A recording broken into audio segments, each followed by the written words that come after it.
ربما يود الذين كفروا لو كانوا مسلمين ذرهم يأكلوا ويتمتعوا ويلههم الأمل فسوف يعلمون وما أهلكنا من قرية إلا ولها كتاب معلوم ما تسبق من أمة أجلها وما يستأخرون وقالوا يا أيها الذي نزل عليه الذكر إنك لمجنون لو ما تأتينا بالملائكة إن كنت من الصادقين ما ننزل الملائكة إلا بالحق وما كانوا إذا منظرين إنا نحن نزلنا الذكر وإنا له لحافظون ولقد أرسلنا من قبلك في شيع الأولين وما يأتيهم من رسول إلا كانوا به يستهزئون كذلك نسلكه في قلوب المجرمين لا يؤمنون به وقد خلت سنة الأولين ولو فتحنا عليهم بابا من السماء فظلوا فيه يعرجون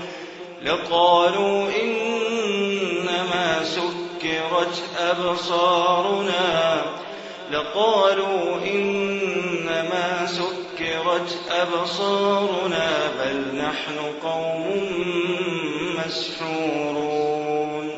ولقد جعلنا في السماء بروجا وزيناها للناظرين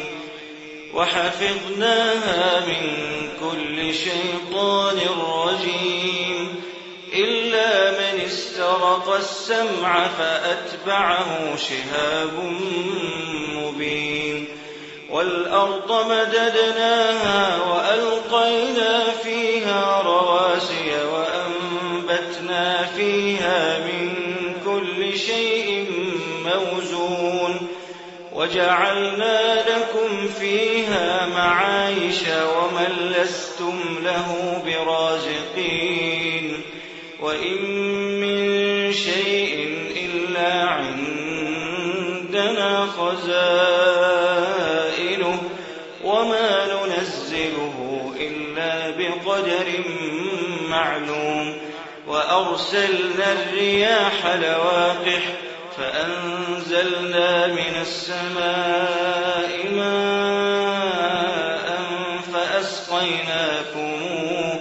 وما أنتم له بخازنين وإنا لنحن نحيي ونميت ونحن الوارثون ولقد علمنا المستقدمين منكم ولقد علمنا المستأخرين وإن ربك هو يحشرهم إنه حكيم عليم ولقد خلقنا الإنسان من صلصال من حمأ مسنون والجان خلقناه من قبل من نار السموم وإذ قال ربك للملائكة إني خالق بشرا من صلصال من حمأ مسنون فإذا سويته ونفخت فيه من روحي فقعوا له ساجدين فسجد الملائكة كلهم أجمعون إلا إبليس أبى أن يكون مع الساجدين قال يا إبليس ما لك ألا تكون مع الساجدين قال لم أكن لأسجد لبشر خلقته من صلصال من حمأ مسنون قال فاخرج منها فإنك رجيم وإن عليك اللعنة إلى يوم الدين قال رب فأنظرني إلى يوم يبعثون قال فإنك من المنظرين إلى يوم الوقت المعلوم قال رب بما أغويتني لأزينن لهم في الأرض ولأغوينهم أجمعين إلا عبادك منهم المخلصين قال هذا صراط علي مستقيم إن عبادي ليس لك عليهم سلطان إلا من اتبعك من الغاوين وإن جهنم لموعدهم أجمعين لها 7 أبواب لكل باب منهم جزء مقسوم إن المتقين في جنات وعيون ادخلوها بسلام آمنين ونزعنا ما في صدورهم من غل إخوانا على سرر متقابلين لا يمسهم فيها نصب وما هم منها بمخرجين نبئ عبادي أني أنا الغفور الرحيم نبئ عبادي أني أنا الغفور الرحيم وأن عذابي هو العذاب الأليم ونبئهم عن ضيف إبراهيم إذ دخلوا عليه فقالوا سلاما قال إنا منكم وجلون قالوا لا توجل إنا نبشرك بغلام عليم قال أبشرتموني على أن مسني الكبر فبم تبشرون قالوا بشرناك بالحق فلا تكن من القانطين قال ومن يقنط من رحمة ربه إلا الضالون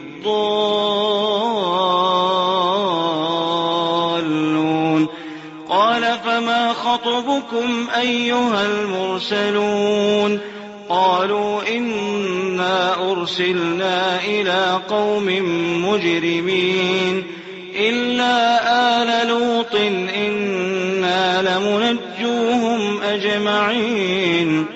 إلا امرأته قدرنا إنها لمن الغابرين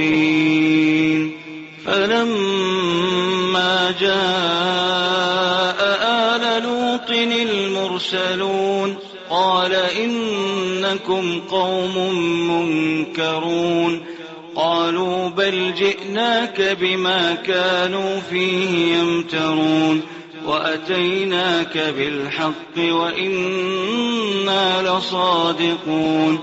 فأسر بأهلك بقطع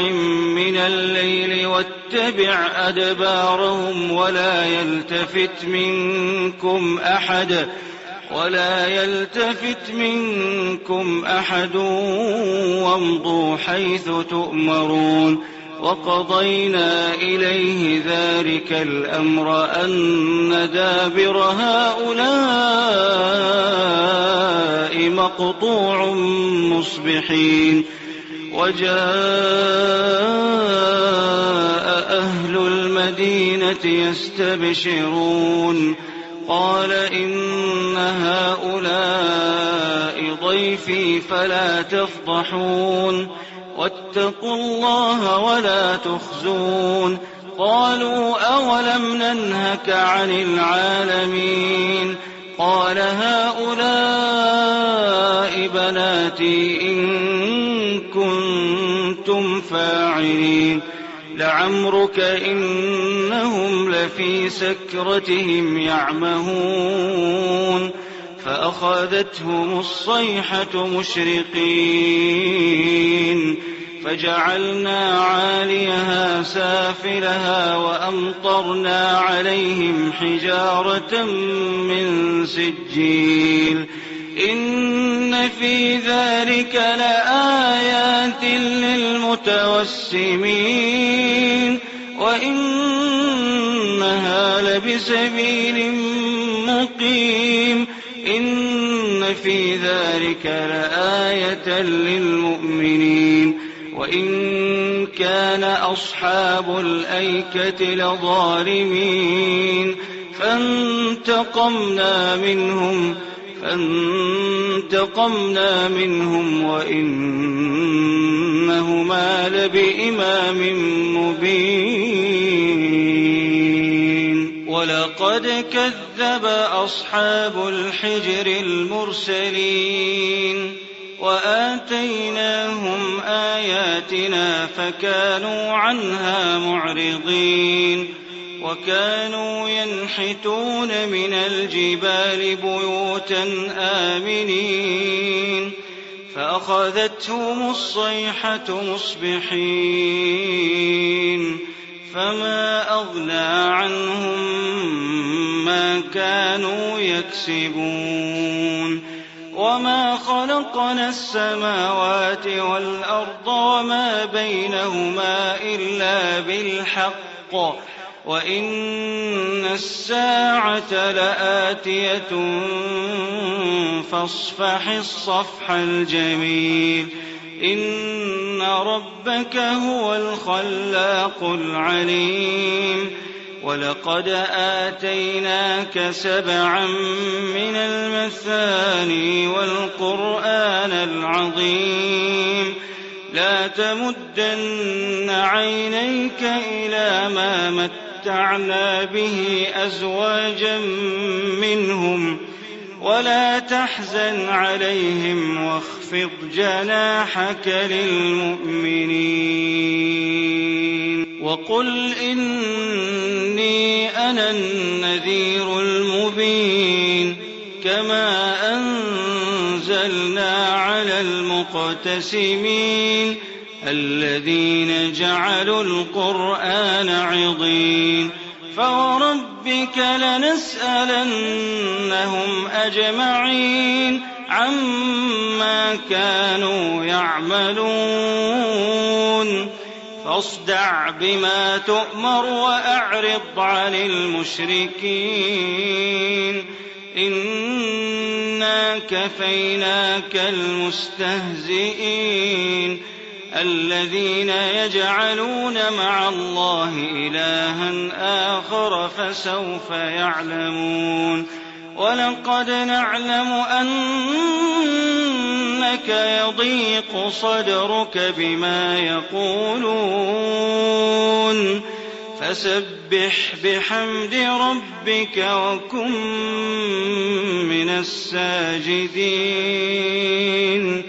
واعبد ربك حتى يأتيك اليقين.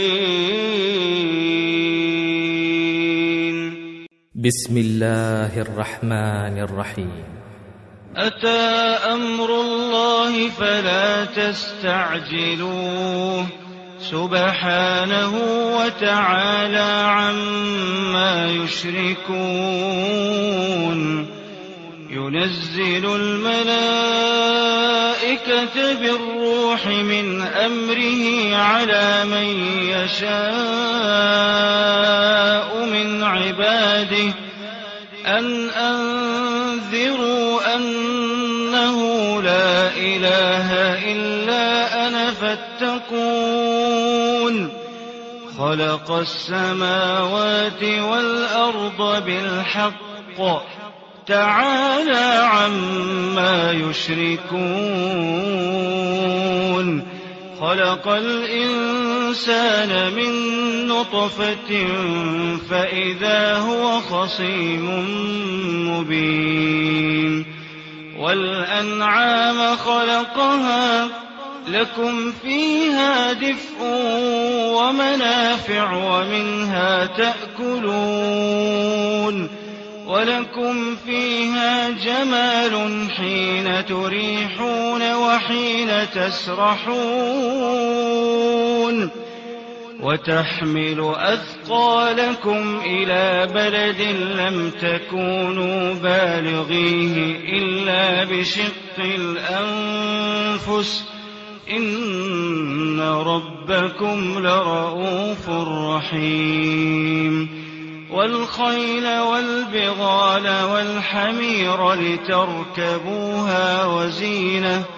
ويخلق ما لا تعلمون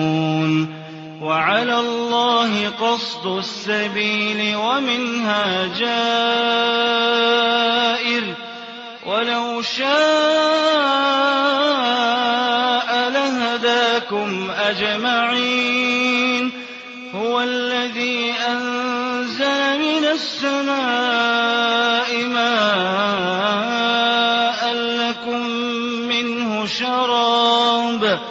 لكم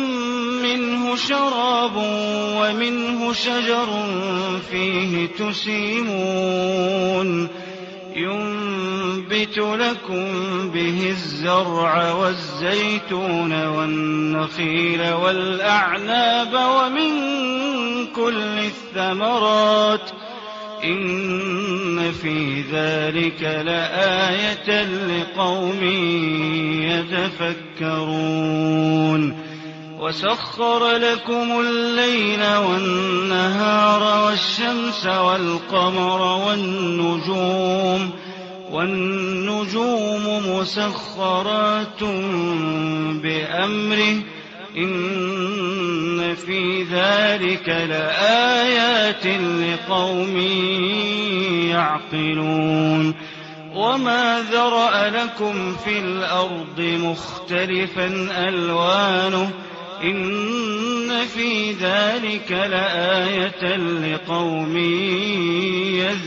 يذكرون وهو الذي سخر البحر لتأكلوا منه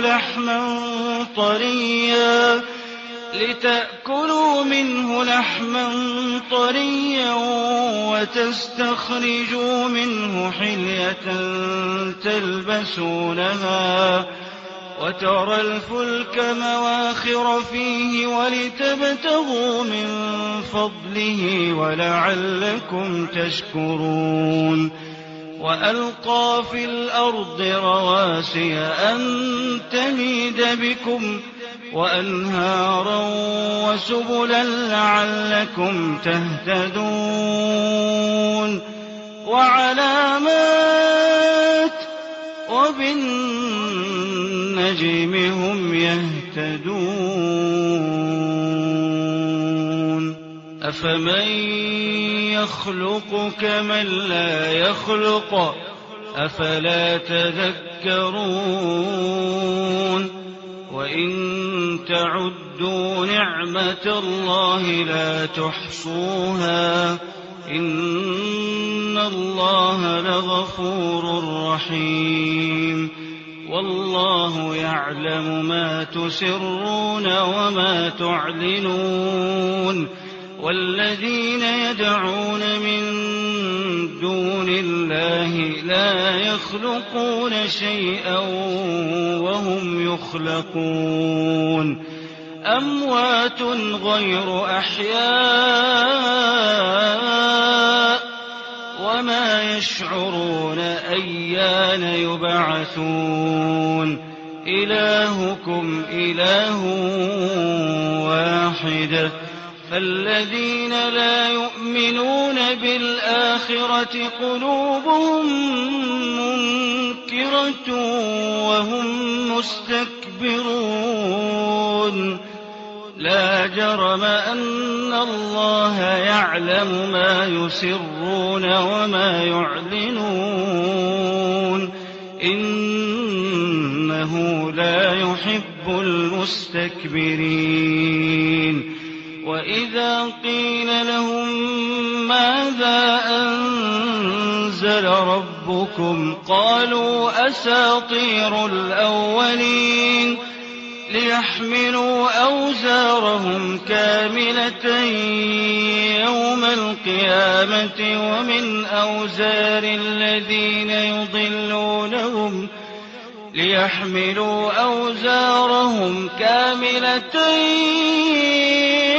يوم القيامة ومن أوزار الذين يضلونهم بغير علم ألا ساء ما يزرون. قد مكر الذين من قبلهم فأتى الله بنيانهم من القواعد فخر عليهم السقف من فوقهم وأتاهم العذاب من حيث لا يشعرون. ثم يوم القيامة يخزيهم ويقول أين شركائي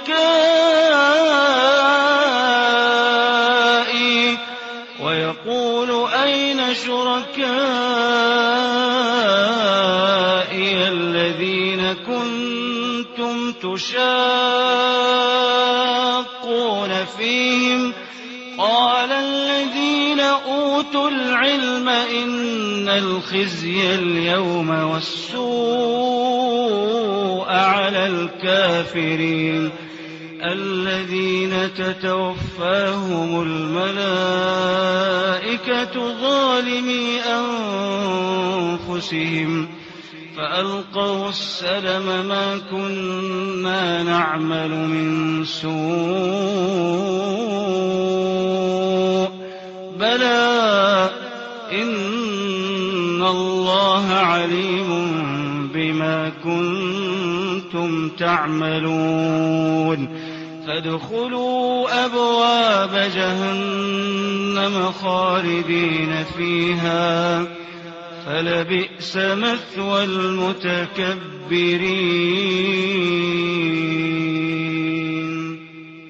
وقيل للذين اتقوا ماذا أنزل ربكم قالوا خيرا للذين أحسنوا في هذه الدنيا حسنة ولدار الآخرة خير ولنعم دار المتقين. جنات عدن يدخلونها تجري من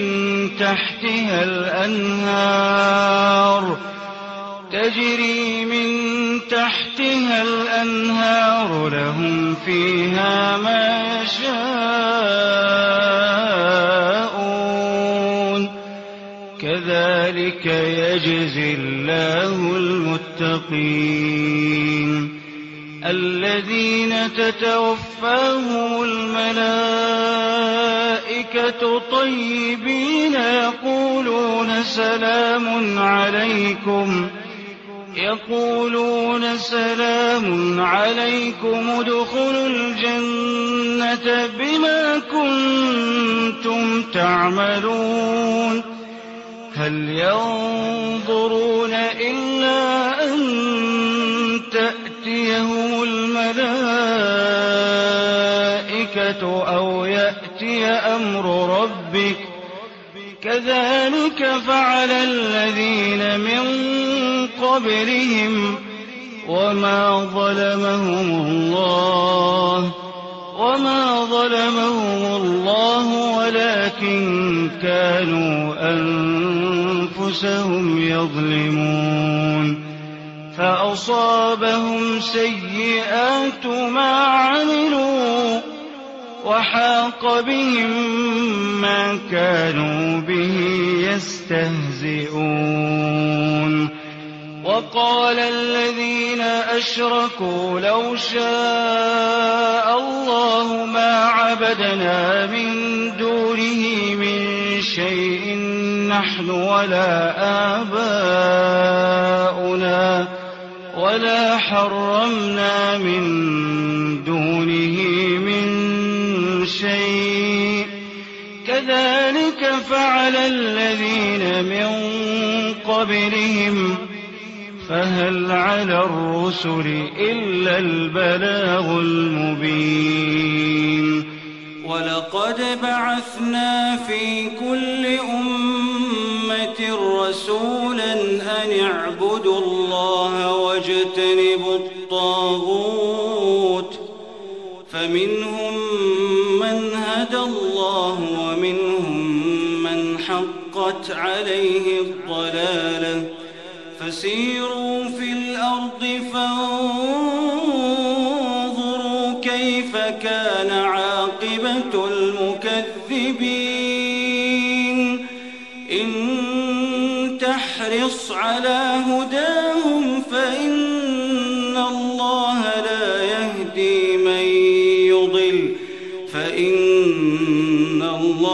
لا يهدي من يضل وما لهم من ناصرين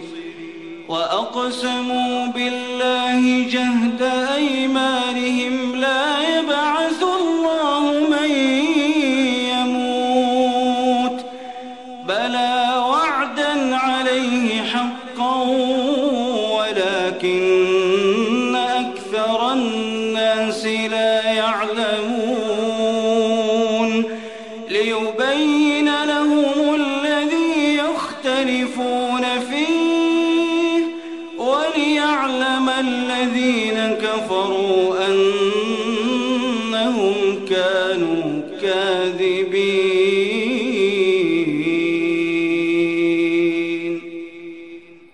إنما قولنا لشيء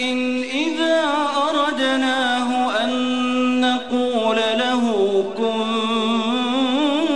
فيكون والذين هاجروا في الله من بعد ما ظلموا لنبوئنهم في الدنيا حسنة ولأجر الآخرة أكبر لو كانوا يعلمون الذين صبروا وعلى ربهم يتوكلون وما أرسلنا من قبلك إلا رجالا نوحي إليهم فاسألوا أهل الذكر إن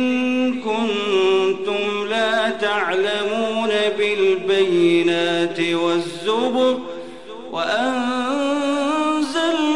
إليك الذكر لتبين للناس ما نزل إليهم ولعلهم يتفكرون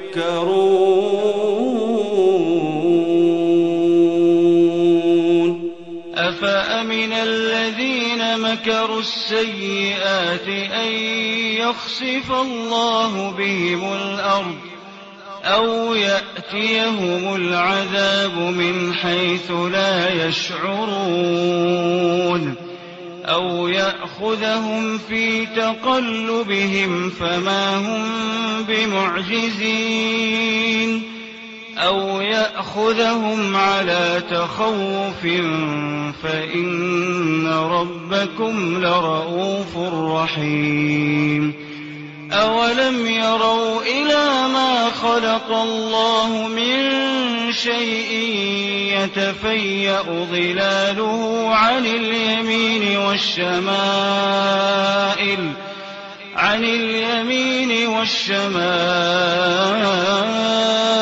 سجدا لله وهم داخرون ولله يسجد ما في السماوات وما في الأرض من دابة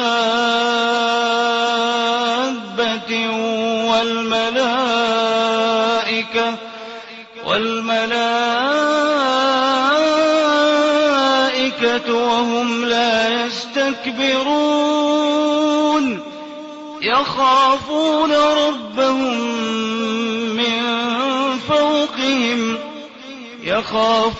ربهم من فوقهم ويفعلون ما يؤمرون. وقال الله لا تتخذوا إلهين اثنين إنما هو إله واحد فإياي فارهبون. وله ما في السماوات والأرض وله الدين واصبا أفغير الله تتقون. وما بكم من نعمة فمن الله ثم إذا مسكم الضر فإليه تجأرون. ثم إذا كشف الضر عنكم إذا فريق منكم بربهم يشركون ليكفروا بما آتيناهم فتمتعوا فسوف تعلمون.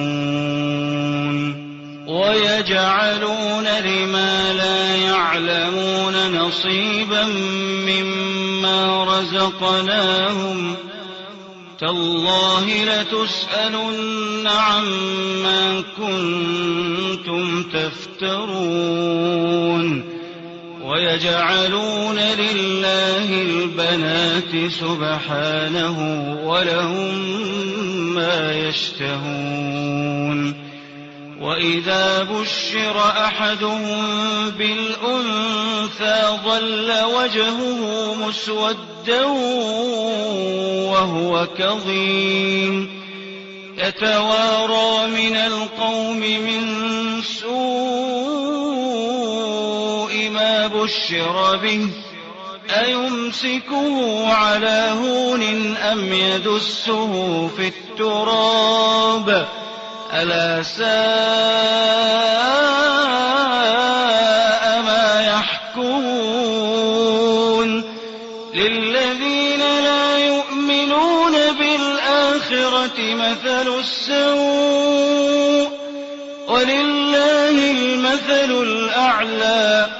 وهو العزيز الحكيم.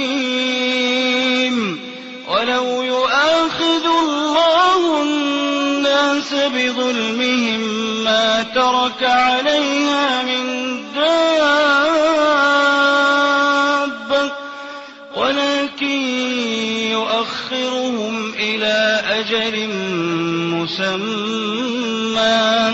فإذا جاء أجلهم لا يستأخرون ساعة ولا يستقدمون. ويجعلون لله ما يكرهون وتصف ألسنتهم الكذب أن لهم الحسنى لا جرم أن لهم النار وأنهم مفرطون. تالله لقد أرسلنا إلى أمم من قبلك فزين لهم الشيطان أعمالهم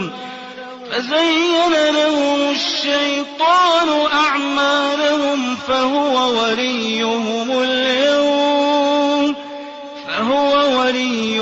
اليوم ولهم عذاب أليم. وما أنزلنا عليك الكتاب إلا لتبين لهم الذي اختلفوا فيه وهدى ورحمة لقوم يؤمنون. والله أنزل من السماء ماء فأحيا به الأرض بعد موتها إن في ذلك لآية لقوم يسمعون. وإن لكم في الأنعام لعبرة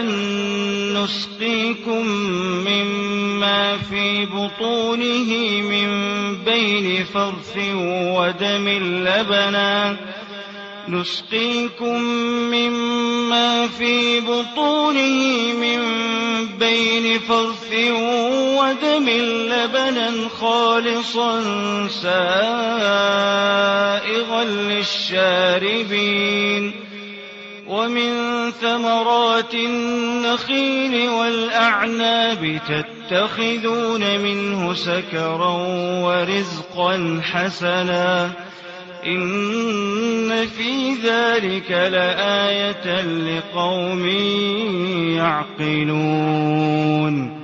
وأوحى ربك إلى النحل أن اتخذي من الجبال بيوتا ومن الشجر ومما يعرشون ثم كلي من كل الثمرات فاسلكي سبل ربك ذللا يخرج من بطونها شراب مختلف ألوانه فيه شفاء للناس إن في ذلك لآية لقوم يتفكرون والله خلقكم ثم يتوفاكم ومنكم من يرد إلى أرذل العمر لكي لا يعلم بعد علم شيئا إن الله عليم قدير والله فضل بعضكم على بعض في الرزق فما الذين فضلوا براد رزقهم على ما ملكت أيمانهم فهم فيه سواء أفبنعمة الله يجحدون والله جعل لكم من أنفسكم أزواجا وجعل لكم من أزواجكم بنين وحفدة ورزقكم من الطيبات أفبالباطل يؤمنون وبنعمة الله هم يكفرون ويعبدون من دون الله ما لا يملك لهم رزقا من السماوات والأرض شيئا ولا يستطيعون ألا تضربوا لله الأمثال إن الله يعلم وأنتم لا تعلمون ضرب الله مثلا عبدا مملوكا لا يقدر على شيء ومن رزقناه منا رزقا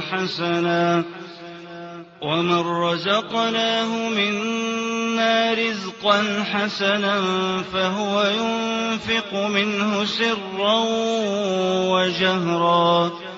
هل يستوون الحمد لله بل أكثرهم لا يعلمون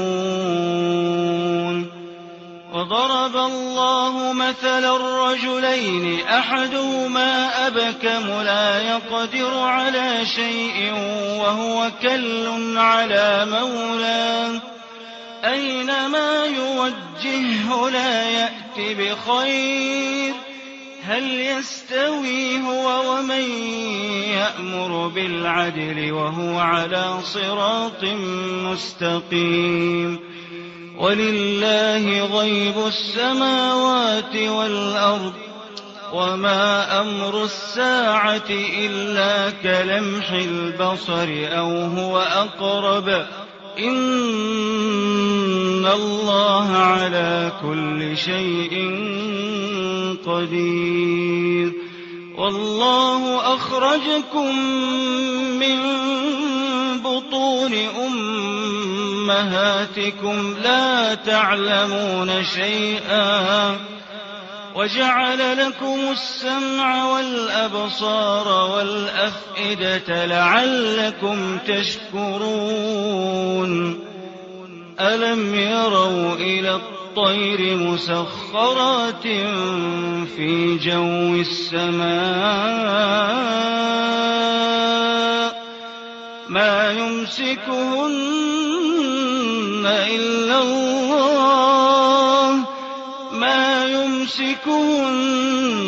إلا الله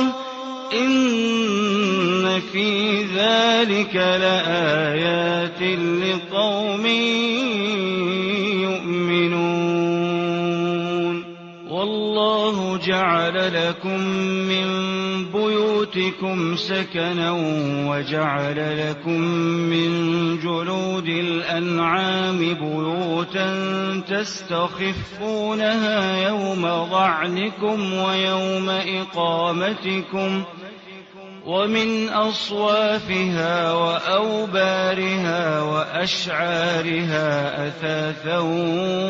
ومتاعا إلى حين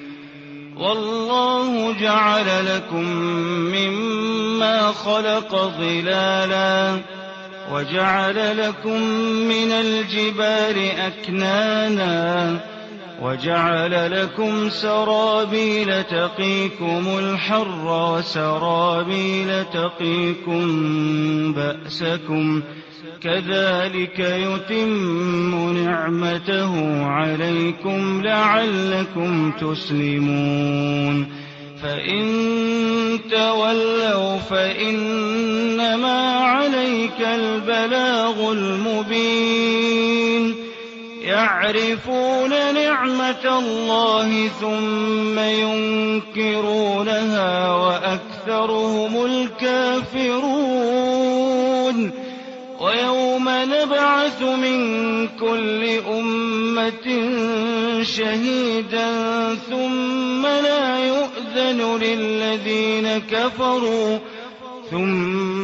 لا يؤذن للذين كفروا ولا هم يستعتبون وإذا رأى الذين ظلموا العذاب فلا يخفف عنهم ولا هم ينظرون وإذا رأى الذين أشركوا شركاءهم قالوا ربنا هؤلاء شركاؤنا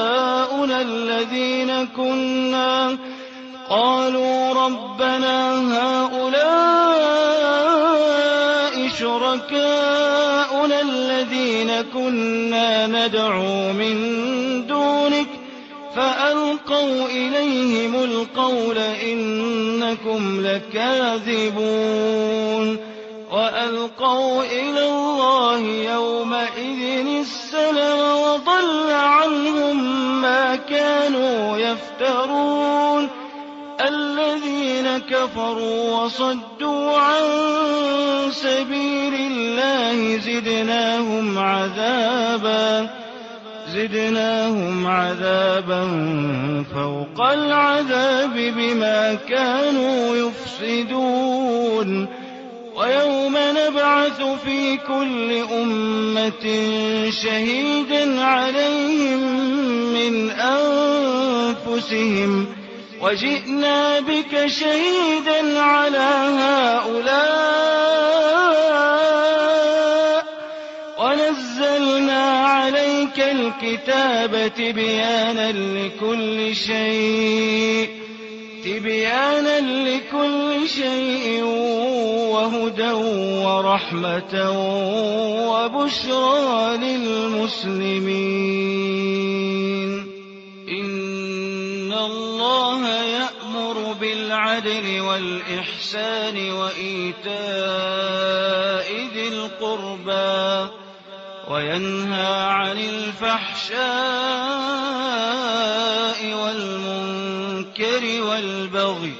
يعظكم لعلكم تذكرون وأوفوا بعهد الله إذا عاهدتم ولا تنقضوا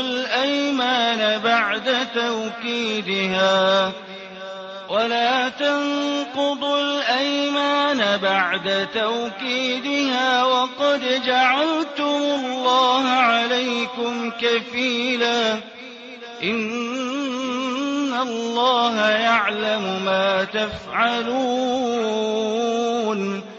ولا تكونوا كالتي نقضت غزلها من بعد قوة أنكاثا تتخذون أيمانكم دخلا بينكم أن تكون أمة هي أربى من أمة إنما يبلوكم الله به وليبينن لكم يوم القيامة ما كنتم فيه تختلفون ولو شاء الله لجعلكم أمة واحدة ولكن يضل من يشاء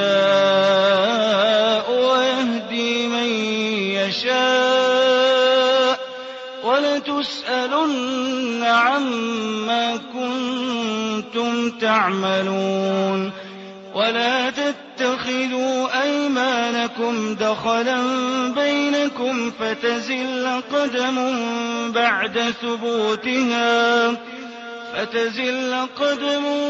بعد ثبوتها وتذوقوا السوء بما صددتم عن سبيل الله ولكم عذاب عظيم ولا تشتروا بعهد الله ثمنا قليلا إنما عند الله هو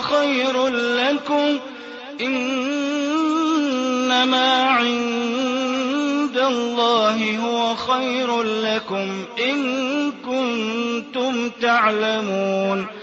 ما عندكم ينفد وما عند الله باق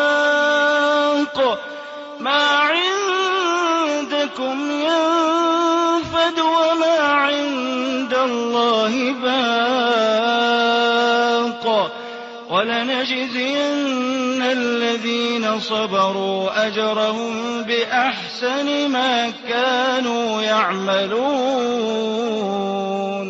من عمل صالحا من ذكر أو أنثى وهو مؤمن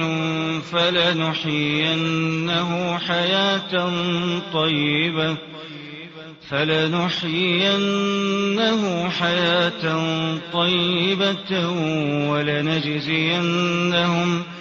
ولنجزينهم أجرهم بأحسن ما كانوا يعملون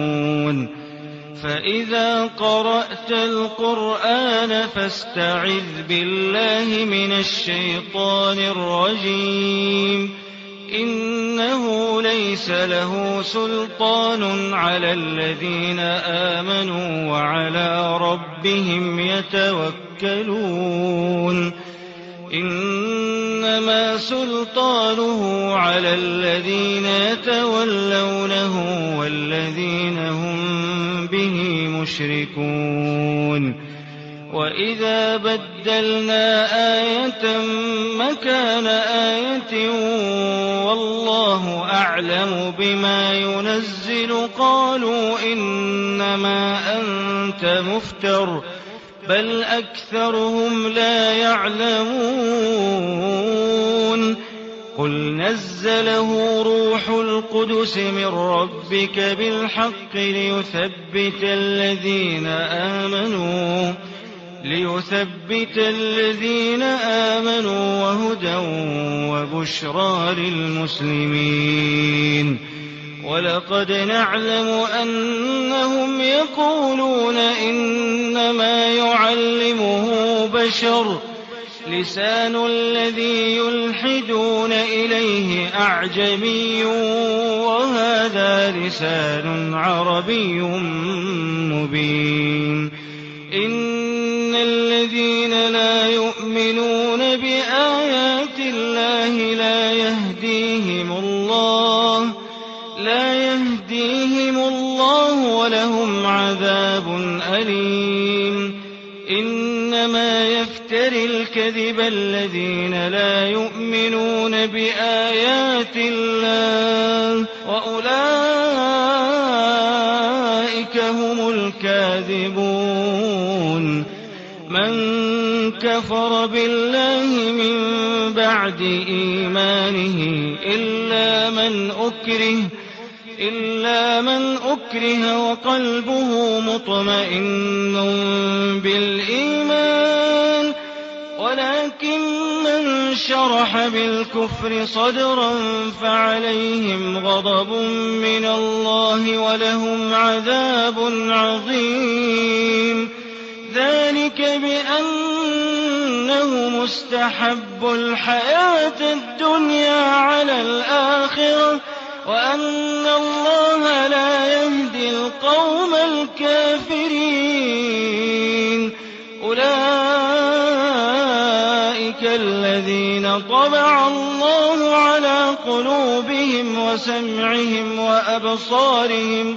وأولئك هم الغافلون لا جرم أنهم في الآخرة هم الخاسرون ثم إن ربك للذين هاجروا من بعد ما فتنوا ثم جاهدوا وصبروا إن ربك من بعدها لغفور رحيم يوم تأتي كل نفس تجادل عن نفسها وتوفى كل نفس ما عملت وهم لا يظلمون وضرب الله مثلا قرية كانت آمنة مطمئنة يأتيها رزقها رغدا من كل مكان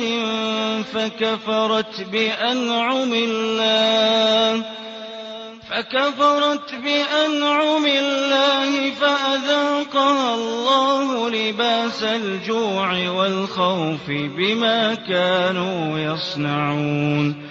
ولقد جاءهم رسول منهم فكذبوه فأخذهم العذاب وهم ظالمون فكلوا مما رزقكم الله حلالا طيبا واشكروا نعمة الله إن كنتم إياه تعبدون إنما حرم عليكم الميتة والدم ولحم الخنزير وما أهل لغير الله به فمن اضطر غير باغ ولا عاد فإن الله غفور رحيم ولا تقولوا لما تصف ألسنتكم الكذب هذا حلال وهذا حرام لتفتروا على الله الكذب إن الذين يفترون على الله الكذب لا يفلحون متاع قليل ولهم عذاب أليم وعلى الذين هادوا حرمنا ما قصصنا عليك من قبل وما ظلمناهم ولكن كانوا أنفسهم يظلمون ثم إن ربك للذين عملوا السوء بجهالة ثم تابوا من بعد ذلك وأصلحوا إن ربك من بعدها لغفور رحيم إن إبراهيم كان أمة قانتا لله حنيفا ولم يك من المشركين شاكرا لأنعمه اجتباه وهداه إلى صراط مستقيم وآتيناه في الدنيا حسنة وإنه في الآخرة لمن الصالحين ثم أوحينا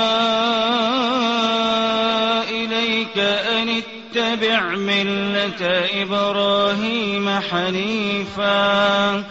وما كان من المشركين إنما جعل السبت على الذين اختلفوا فيه وإن ربك ليحكم بينهم يوم القيامة فيما كانوا فيه يختلفون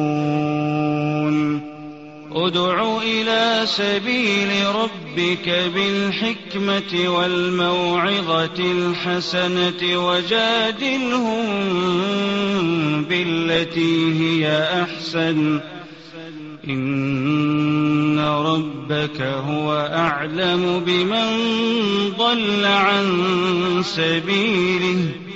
وهو أعلم بالمهتدين